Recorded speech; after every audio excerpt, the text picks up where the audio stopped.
কিন্তু আমাদের সমাজের মধ্যে আজকে আলেম আছে তিন ধরনের: দরবারি আলেম, সরকারি আলেম, দরকারি আলেম। এই দরবারের আলেম কারা? বড় হুজুর তারা, বিশাল বড় ভুঁড়ি, আপনার বড় দাড়ি, আপনার অমক পীরে আওলাদ। এরা এরা এরকম 16 বছর 17 বছরে কোথায় যে পালিয়েছিল তেমন কোনো কথা নয়।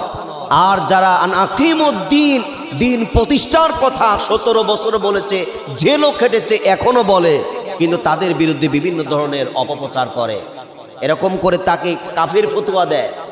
আর এই দরবারের যে আলেম, এই দরবারি এই বক্তাগুলো, এই আলেমগুলো সুবিধাবাদ, জিন্দাবাদ।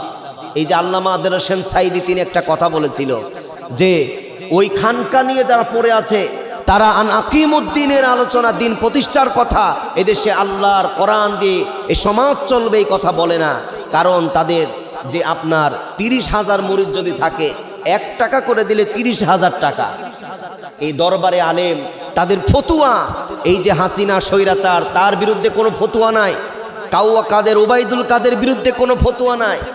এই দরবারে আলেম যারা বলে যে আমরা শরিয়ার আইন বিশ্বাস করি না, আরে যখন তি বলছে যে শরিয়ার আইন বিশ্বাস করি না, ও তো তখন তি মুরতাদ হয়ে গেছে, তার বিরুদ্ধে ফতুয়া নাই। যখন তি দেখে যারা দিন প্রতিষ্ঠা করতে চায় তার বিরুদ্ধে ফতুয়া, তার মানে বোঝা যায় দিন যদি প্রতিষ্ঠা হয়, বোঝা যাবে ওর পীরগিরি আর থাকবে না, ওর মাজার পূজারি আর থাকবে না, ওর পেট পূজারি আর থাকবে না। এই জন্যই আলেমদের শানে ওই ব্যক্তি এরকম করে আপনার বিভিন্ন ধরনের এমন ভাষায় কথা বলে, সে ভাষাগুলো আমি বলতে লজ্জা পাই। প্রিয় ভাইরা আমার, একজন আলেমের ভাষাতে তো খারাপ হওয়ার কথা না। প্রিয় ভাইরা আমার, সমাজের মধ্যে এমন একজন দরবারি কিছু আলেম আছে, আর কিছু আছে সরকারি। আগেও ছিল যে সরকার, ওই সরকারের পক্ষে, আবার এখন যে সরকার আসবে ও সরকারের পক্ষে। তার মানে যখন যে সরকার, বৃষ্টি পড়বে যেদিক ছাতা ধরবে সেদিক, রোদ হবে যেদিক ছাতা ধরবে সেদিক। আল্লাহর দিন, যে আল্লাহর দিন বিজয় করতে হবে, মারের ভয় আছে, জেলের ভয় আছে, আপনার ফাঁসির ভয় আছে। তারা হকের কথা বলবে না, ঘন্টার পর ঘন্টা ধরে কথা বলবে।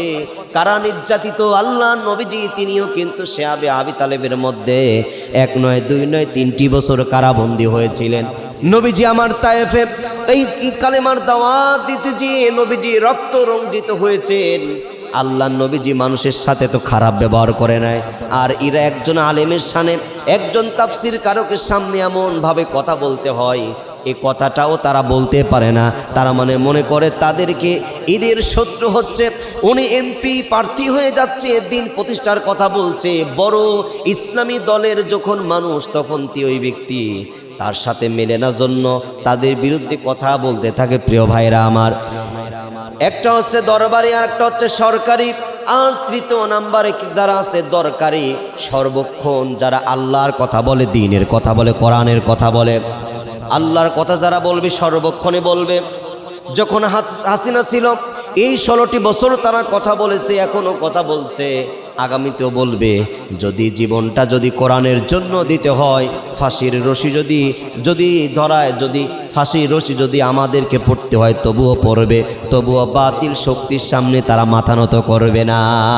এই শিক্ষা আমরা পেয়েছি, নবী থেকে পেয়েছি, সাহাবীদের থেকে পেয়েছি, আমরা তাবিঈন থেকে পেয়েছি। আমরা তাফসিরে ফি জিলালিল কোরআন, যিনি লেখক লিখেছেন সৈয়দ শহীদ কুতুবউদ্দিন রহমাতুল্লাহি আলাইহি, তাফসির ইবনে জিলালিল কোরআন লিখলেন।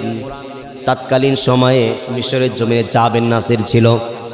এই স্বৈরাচার জাবের আব্দুল নাসির ডাক দিয়ে বললেন, আমার সংসদের মানুষগুলো বলো তো দেখি, আমাদের কথা মানুষ কেন শুনছে না?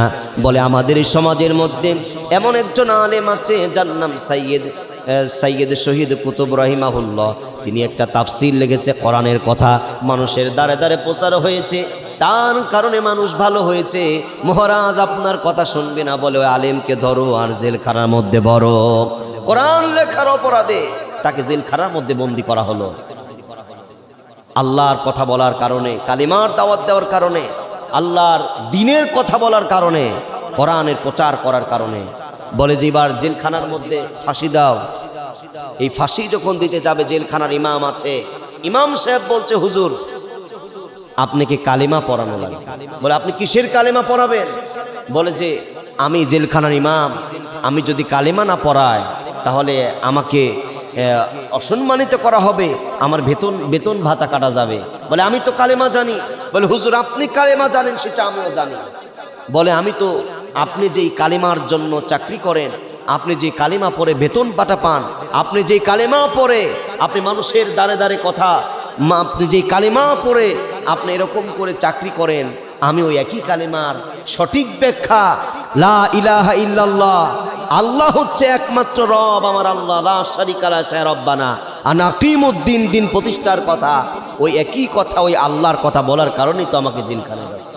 তার মানে কি বোঝা যায় এখানে?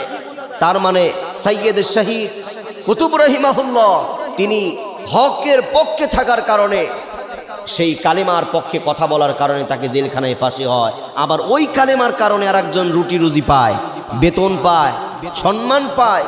বোঝা গেল ওই দরবারি আর ওই দরবারির হুজুর আর সরকারের হুজুর, যেদিকে বৃষ্টি ওইদিকে ছাতা, ইরা আপনার পেট পূজারি করে, ইরা আপনার সবসময় হক কথাগুলো বলে না।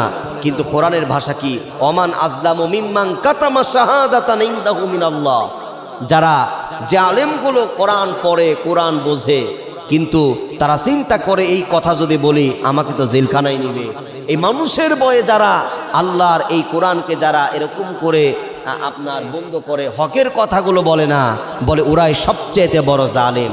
যারা স্বীকার পরেও বোঝার পরেও হক কথাগুলো বলে না, তারাই হচ্ছে জালেম। আপনার হক কথা বলার জন্য আপনার বড় মুফতি হওয়া লাগবে না, সৎ সাহস লাগবে, আপনার এক আল্লাহর প্রতি বিশ্বাস, ইমানের তেজ থাকতে হবে, তারপরে হক কথা বলা যায়, তাছাড়া বলা যায় না।